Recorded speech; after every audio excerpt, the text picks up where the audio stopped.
आपको पता है कि इंडिया में पेट्रोल के प्राइसेस कौन डिसाइड करता है? आप कहोगे कि ऑफ कोर्स सेंट्रल गवर्नमेंट, क्योंकि जब भी इंडिया में पेट्रोल के प्राइसेस बढ़ते हैं ऑपोजिशन और एक section of people social media में सिर्फ सेंट्रल गवर्नमेंट को ही ब्लेम करती है। रियलिटी ये नहीं है। एक्चुअली में इंडिया में पेट्रोल और डीजल के prices solely Indian government decide नहीं करती, उसमें स्टेट गवर्नमेंट का भी बहुत बड़ा रोल होता है। तो चलिए हम समझते हैं कि पेट्रोल प्राइसेस आखिर डिसाइड कैसे होता है इंडिया में। सबसे पहले क्रूड ऑयल को इंपोर्ट किया जाता है देश में, जिसके प्राइसेस इंटरनेशनल लेवल पे कंपनीज डिसाइड करती है। क्रूड ऑयल के प्राइसेस पे करने के बाद हमें उसे लाने के लिए भी खर्च करना पड़ता है, उसके बाद उसके इंश्योरेंस पे खर्च करना पड़ता है। जब वो देश में आ जाता है तो एक रिफाइनरीज के पास जाता है, रिफाइनरी उसे रिफाइन करती है, उसका एक अलग खर्चा होता है। रिफाइनरी अपना मार्जिन रखती है, उसका भी एक अलग खर्चा होता है। सबसे पहले टैक्स सेंट्रल गवर्नमेंट ऐसे इंपोर्ट ड्यूटी लगाती है जो कि काफी माइनर होता है।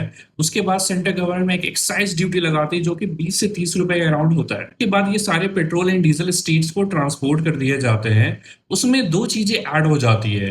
पेट्रोल पंप्स का मार्जिन जो ऑल ओवर इंडिया में सेम होता है। फिर सबसे बड़ा एड ऑन होता है स्टेट गवर्नमेंट का वैट टैक्स, कि कंप्लीटली स्टेट गवर्नमेंट के कंट्रोल में होता है। वो सिंपली एक वैट भी लगा सकती है, वैट के ऊपर भी कुछ कुछ टैक्सेस लगा सकती है। तो यहाँ तीन चीजें हैं जो गवर्नमेंट कंट्रोल में है, दो चीजें जो है सेंट्रल के कंट्रोल में है, import duty and excise duty, जो कि इंपोर्ट ड्यूटी बस 1 से 2 रुपए होता है। एक चीज है जो स्टेट के कंट्रोल में होती है, जो कि काफी बड़ा रेवेन्यू स्टेट को जनरेट करके देता है। तो यहाँ समझने वाली बात यह है कि क्रूड ऑयल को इंपोर्ट करके, रिफाइन करके, इंश्योरेंस देके और ट्रांसपोर्ट करके ऑलमोस्ट 45 से 50 रुपए तक का खर्च आता है। लेकिन ये 45 से 50 रुपए 100 प्लस क्रॉस कर जाती है हमारे गाड़ियों में आते आते। इसमें स्टेट गवर्नमेंट और सेंट्रल गवर्नमेंट दोनों की मिली भगत होती है।